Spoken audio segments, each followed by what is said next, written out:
반갑습니다. 레위기 두 번째 시간을 함께 살펴보도록 하겠습니다. 레위기 11장에서 15장에 이르는 이 일상적인 삶에서의 정결 규정은 많은 상징성을 가지고 있습니다. 특별히 11장에 나타나는 부정한 동물과 그 정결한 동물의 구별은 당시에 사회가 가지고 있었던 이 동물에 대한 상징적인 이미지에 더해서 하나님께서 거기에 영적인 의미를 부여하셨다라고 볼 수가 있습니다. 그래서 굽이 갈라지지 않거나 되새김질을 하지 않는 짐승, 그리고 비늘이나 지느러미가 없는 이런 물고기는 당시 사람들에게 부정하게 여겨졌을 가능성이 크다라는 것입니다. 이러한 짐승들은 이러한 부정한 것으로 분류된 것은 하나님께 제물로도 바쳐지지 못했던 것을 보게 됩니다. 그래서 짐승들이 금지된 이러한 종류들이 주로 이스라엘 외부에서 비이스라엘의 그런 우상을 섬기는 문화와 그 의식에서 주로 연관되어 있다라는 것을 살펴볼 때에 이러한 구분은 단지 위생적인 것에서의 구분만이 아니라 영적인 부분에서의 구별, 신앙적인 이유에 있어서도 그 구별의 의미가 있다라는 것을 보게 되는 것입니다. 그래서 특별히 정결한 짐승 그리고 부정한 짐승 이런 규례를 살펴볼 때 우리는 이것이 사람에게 있어서 매우 중요한 문제다라는 것을 보게 됩니다. 왜 그럴까요? 사람에게 있어서 먹는 것은 매우 중요한 문제, 생명과 직결되는 문제이기 때문입니다. 그런데 하나님께서는 사람이 먹는 것 하나까지도 세밀하게 말씀하시고 그 하나님의 거룩하심 속에서 따라 행하기를 원하고 계신 것입니다. 이것은 하나님께서 정결 규례들을 통해 특별히 하나님이 세우신, 하나님이 만드시고, 하나님이 제정하시고, 하나님이 이끌어 가시는 그 창조 질서의 뚜렷한 경계와 그 질서에 맞는 구분을 강조하고 계신다라는 것을 보게 됩니다. 그래서 하나님의 백성들이 일상생활 속에서 여전히 언제나 이 정결과 부정에 대한 규례와 그 개념들을 인식하고 그 속에서 하나님 앞에 살아갈 때에 거룩한 모습으로 구별될 수 있도록 하나님의 거룩한 백성으로 살아갈 수 있도록 그 삶을 통하여서 하나님의 거룩하심을 나타낼 수 있도록 말씀하고 계신 것입니다. 우리가 살펴보게 되는 12장에서의 출산 이후의 부정함이나 13장에서 15장에 이르는 나병과 유출병 등에 관한 이 율법도 단순히 하나님의 백성이 위생적인 부분에서 뿐만 아니라 이 정결함과 부정함을 인식하는 차원으로서 영적인 차원으로 주어졌다라는 것을 보게 되는 것입니다. 그래서 이런 정결 규례들을 통해 이스라엘 백성들은 정결과 부정의 구분에 대해서 인식하고 그 구분에 있어서 정결할 수 있도록 특별히 정결함을 이룸으로써 하나님의 거룩하심을 훼손하지 않는 하나님의 거룩하심을 드러낼 수 있는 자리에 나아가야 했다라는 것을 보여줍니다. 그래서 정결하기 위해 노력한다라는 것은 거룩함을 위해 구분되는 것을 의미합니다. 하나님의 백성으로 하나님의 거룩하심을 드러낼 수 있는 그 자리로 나아가는 것, 그 모습으로 구별되는 것을 의미한다라는 것입니다. 레위기 전체를 통해 하나님께서 말씀하고 계신 주제 또한 바로 거룩이기 때문이죠. 하나님은 거룩하지 않은 백성이 어떻게 하나님께 나아갈 수 있는지, 어떻게 거룩하신 하나님과 지속적으로 계속 그 관계를 유지하며 교제할 수 있는지를 말씀해 주고 계십니다. 거룩하신 하나님께 하나님의 백성이 나아갈 수 있는 유일한 방법이 무엇입니까? 바로 피로 드리는 희생 제사입니다. 그리고 거룩하신 하나님과 계속해서 그 관계를 유지하며 하나님과 동행하며 그렇게 나아갈 수 있는 방법은 또 무엇입니까? 오직 하나님의 말씀에, 하나님의 율법에 전적으로 순종하는 길밖에 없다라는 것입니다. 그래서 레위기에 자주 등장하는 단어를 우리가 살펴봐도 거룩이라는 이 단어가 90번이나 등장합니다. 그리고 성별하다라는 단어가 17번 나타나고 이 거룩한이라는 의미를 가지고 있는 히브리어 어근인 카다시는 형용사와 명사와 동사의 형태로 152번 등장하는 것을 보게 됩니다. 여러분, 그런데 오늘날에는 이러한 정결 규정들이 구약시대 이스라엘 백성들에게 적용되었던 것과 똑같은 동일한 그런 완전히 문자 그대로의 의미로서 우리에게 적용되지는 않는다라는 것입니다. 레위기의 정결 규정은 하나님의 백성이 어떻게 구별되어 하나님의 거룩하심을 나타낼 것인가에 주목을 하고 있습니다. 그래서 당시 이스라엘 백성들에게는 이 정결 규례가 필수적이었습니다. 그러나 오늘날에는 이 정결 규례가 우리에게 더 이상 필수적인 것으로 요구되지는 않습니다. 왜 그럴까요? 하나님께서 원하시는 이 참된 정결의 모습이 바로 예수 그리스도를 통해 그 예수 그리스도의 피를 통해 해결되었기 때문입니다. 그러므로 우리는 구약시대의 정결 규례를 문자 그대로 지키는 입장은 아닙니다. 그러나 그럼에도 불구하고 이 정결 규례가 가져다 주는 영적인 의미에 대해서는 우리가 잊지 말아야 합니다. 그 의미는 바로 삶의 모든 영역 속에서 우리가 하나님의 백성으로, 하나님의 자녀로 어떻게 구별될 것인가, 어떻게 거룩한 삶을 살아서 내 삶을 통해 하나님의 거룩하심을 나타내고 드러낼 것인가에 대한 고민은 여전히 우리에게 주어져 있다라는 것입니다. 그래서 하나님께서는 이스라엘 백성들에게 이 정결에 대한 규례들, 율법들을 주시고 그들이 가장 작은 곳에서부터 가장 일상적인 삶에서부터 하나님의 백성으로 이 거룩한 삶을 훈련하고 실천하도록 하셨습니다. 그리고 이를 통해 부정함으로부터 다시 회복되는, 그들의 실수에도 불구하고 다시 회복되는 은혜의 경험 또한 할 수 있도록 그 방편들을 제공해 주셨다라는 것을 보게 됩니다. 그래서 레위기 16장이 이 속죄일에 대한 규례를 다루고 있는데요. 이 레위기 16장은 레위기에서 가장 중심이 되는 장이라고도 할 수가 있습니다. 왜냐하면 이스라엘이 거룩하신 하나님 앞에 설 수 있는 근거가 바로 이 속죄일, 속죄 제사에 있기 때문입니다. 속죄의 규례, 이 속죄일의 규례를 통해 하나님께서 이스라엘이 거룩하신 하나님 앞에 어떻게 설 수 있는가에 대한 근거를 명확하게 보여주십니다.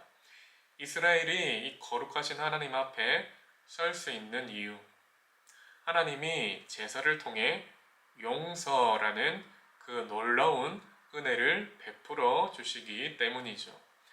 그래서 속죄일은 히브리어로 욤키푸르라고 합니다. 그런데 1년에 딱 한 번 지켜졌는데 이를 통해 제사장 그리고 모든 백성들의 죄를 속죄했습니다. 그리고 1년의 기간 동안 그들의 죄로 인해 더러워진 그 성막을 다시 속죄하는 그 의식을 가졌던 것이 바로 속죄일의 규례입니다. 그래서 이 속죄일은 이스라엘과 하나님의 올바른 관계가 다시금 완전히 깨끗하게 회복되는 절정을 보여준다라고 할 수가 있는 겁니다. 이 속죄일의 규례를 통해 대제사장은 먼저 자신을 정결하게 해야 했습니다. 그리고 자신을 위한 속죄 제물을 드린 이후에 이제 이스라엘 전체를 위한 속죄 제사를 드렸습니다. 여기서 보면 염소가 두 마리 사용되었다라는 것을 우리는 볼 수가 있는데요. 한 마리는 제단에 속죄 제물로 드려졌습니다. 그리고 한 마리는 그 짐승을 염소를 잡지 않고 죽이지 않고 살아있는 채로 그대로 두었다가 그것에게 속죄를 하고 아사셀을 위하여 광야로 보냈다라고 기록을 합니다. 이 두 마리 염소는 모두 속죄 제물을 의미합니다. 여러분, 그런데 왜 제단에 제물을 이미 드렸는데 광야로 보내는 염소, 아사셀을 위한 염소가 필요했을까라는 생각을 우리는 가지게 됩니다.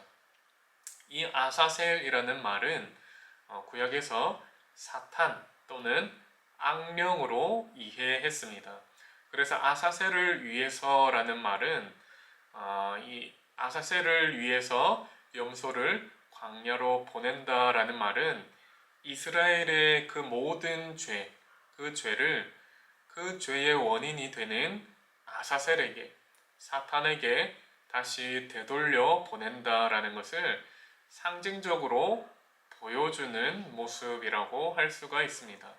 그래서 염소를 이미 제단에 속죄 제물로 드렸음에도 불구하고 또 염소를 하나 더 준비해서 광야로 보내는 것은 성소에서 이루어진 이 속죄 제사의 효과가 부족해서가 아니라 하나님의 은혜로 이스라엘 가운데 죄가 제거되었음을, 확실히 그 속죄가 이루어졌음을 상징적으로 눈에 보이는 가시적인 상징으로 확인시켜주는 의식이 바로 아사셀에게 염소를 보내는 모습이었다라는 것입니다. 그래서 제단을 통해 염소를 제물로 드리는 피뿌림의 제사를 드려서 이스라엘의 죄가 완전히 속죄되었지만 거기에 대해서 그들의 죄가 속죄되었음을 다시 한번 확인시켜주는 상징적인 의식이 바로 아사셀에게 보내는 염소였다라는 겁니다. 여러분, 그래서 이 두 마리의 염소는 모두 이스라엘의 죄를 대신 지고 가는 속죄 제물입니다. 그리고 회개하는 자들의 죄를 멀리 던져버리듯이, 옮겨버리듯이 치우시고 용서해 주시는 하나님의 은혜를 보여주는 모습입니다. 이 은혜 때문에 하나님의 백성들은 다시 거룩함을 회복할 수 있고 하나님께로 다시 나아갈 수 있게 되는 것입니다. 우리는 여기서 예수 그리스도의 십자가의 죽으심, 그 죽으심이 속죄일의 궁극적인 성취의 모습이라는 것을 발견하게 됩니다. 속죄제를 위한 염소가 그렇게 했던 것처럼 예수님께서 십자가의 죽으심으로 사람들의 죄가 그분에게 옮겨지고 사람들은 죄에서 벗어나는 은혜를 누리게 된 것입니다. 그래서 속죄일의 규례가 기록되어 있는 이 레위기 16장은 레위기의 중심이 되는 자, 이스라엘 백성들이 죄에서 용서함을 받고 다시금 거룩함을 회복하는 그 16장의 이 내용이 바로 이 레위기의 핵심적인 장이라고 할 수가 있는 것입니다. 레위기 17장은 하나님께 드리는 제사 제도를 통해서 하나님께 나아가는 제사가 얼마나 거룩해야 하는지 그 엄격성에 대해서 보여줍니다. 그리고 18장에서 20장은 이 도덕적인 성결에 대한 부분들을 다루고 있는 것을 보게 되는데요. 이것은 하나님의 백성들이 이러한 부분에 있어서도 이방인과 동일해서는, 하나님을 알지 못하는 자들과 동일해서는 안 된다라는 것을 가르쳐주고 있는 부분입니다. 만약 하나님의 백성들이 이러한 부분에서 이방인과 동일하게 된다면, 우상을 섬기는 자들과 동일하게 된다면 이 가나안 족속과 같이, 가나안 땅에 있던 기존의 족속과 같이 약속의 땅에서 쫓겨날 수밖에 없다라고 그렇게 말씀을 하고 계십니다. 이어서 레위기 19장은 다양한 도덕적인 그리고 상징적인 율법들을 통해서 이스라엘이 거룩한 삶을 살아가야 한다라는 것을 강조하고 있습니다. 여러분, 특별히 19장 18절에 이웃 사랑하기를 내 몸과 같이 하라라는 이 율법은 무엇을 보여주고 있습니까? 하나님의 거룩함이 이 백성들의 상호 관계 속에서 이 사랑으로 나타나야 한다라는 것이죠. 다른 무엇이 아니라 하나님의 거룩함을 담는 백성이라고 하였을 때 그 모습 가운데 사랑하는 것을 통해 하나님의 거룩함, 하나님의 성품이 나타나야 한다라는 것을 보여주고 있는 것입니다. 우리가 25장에서 살펴보게 되는 희년법 또한 이러한 의미의 바탕을 두고 있다라는 것을 보게 됩니다. 하나님의 거룩하심, 그 하나님의 사랑에 바탕을 두고 있다라는 것이죠. 그래서 21장과 22장은 이 제사장의 부정함과 거룩함, 그 구별에 대해서 이야기를 하고 성막과 성물 기구의 성결에 대해서 다루는 것을 보게 됩니다. 23장은 이스라엘 백성들이 거룩한 삶을 유지하는데 핵심이 되는 거룩한 날들 그리고 절기들을 이야기하는데 이 날들과 거룩한 날들과 절기들을 지킴을 통해서 이스라엘 백성들은 무엇이죠?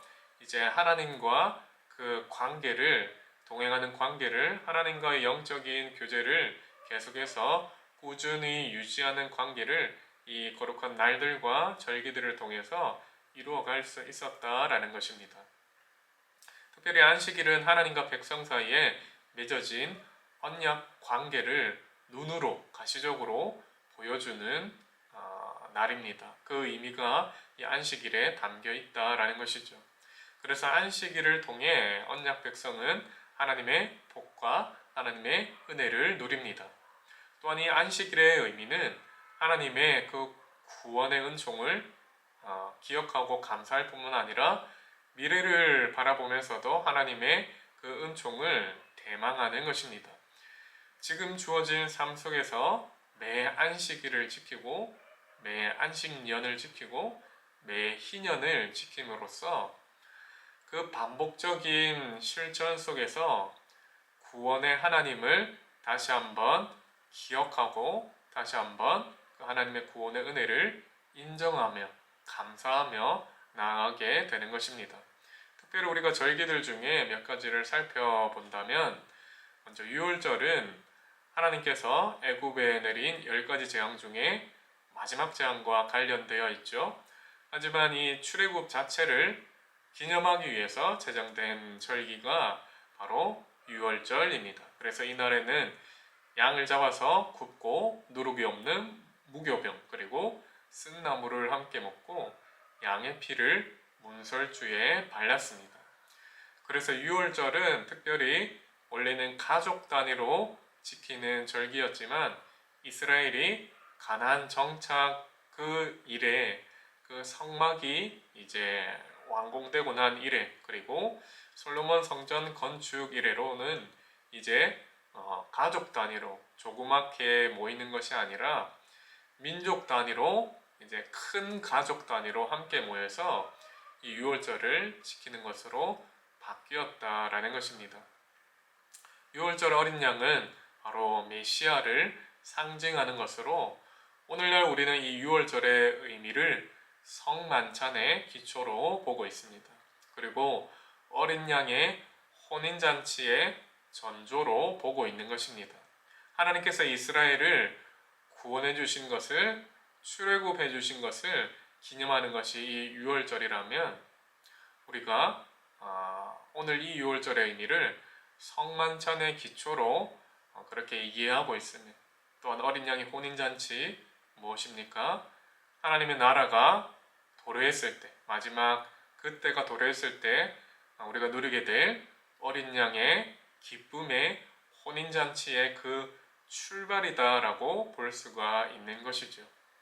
그리고 무교절은 유월절과 동일하게 출애굽을 기념하기 위해서 정하고 지켜진 절기입니다. 이때에는 동일하게 누룩이 없는 무교병을 먹었는데 이것은 하나님께 대한 완전한 성별 그리고 하나님께 대한 전적인 헌신을 상징하고 있는 것입니다. 그리고 다음으로 초실절은 유월절 주간인 안식일의 다음 날로 보리추수의 첫 열매를 봉헌하고 성별하기 위한 것이었습니다. 그리고 우리가 칠칠절이라는 절기를 살펴볼 수가 있는데요. 이 칠칠절은 초실절 이후에 7번째 안식일이 지나고, 그러니까 안식일이 7번 지나고 그 다음 날을 이제 칠칠절의 절기로 지켰습니다. 그래서 안식일이 7번, 7일이 7번이라고 해서 칠칠절이라고 부르고, 50일째 되는 날의 절기를 지켜서 오순절이라고도 부르기도 합니다.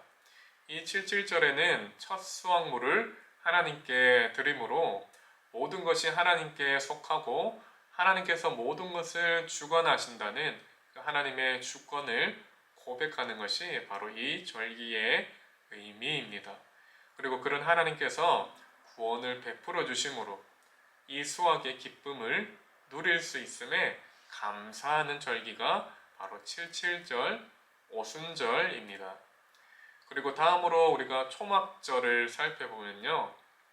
이 초막절은 장막절 또는 수장절이라고도 불리는데, 이 초막절은 이스라엘이 광야의 생활 동안 베풀어 주신 하나님의 그 구원과 그 보호를 기념하고 감사하기 위한 절기입니다.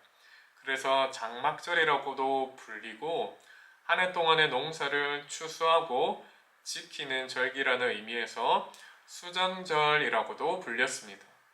초막절은 속죄일로부터 5일이 지난 후에 지키게 되는 절기였기 때문에 이때에는 추수의 즐거움에 더해서 하나님께로부터 받은 그 속죄의 은총, 그 속죄의 기쁨이 함께 가득한 절기였다라는 것입니다.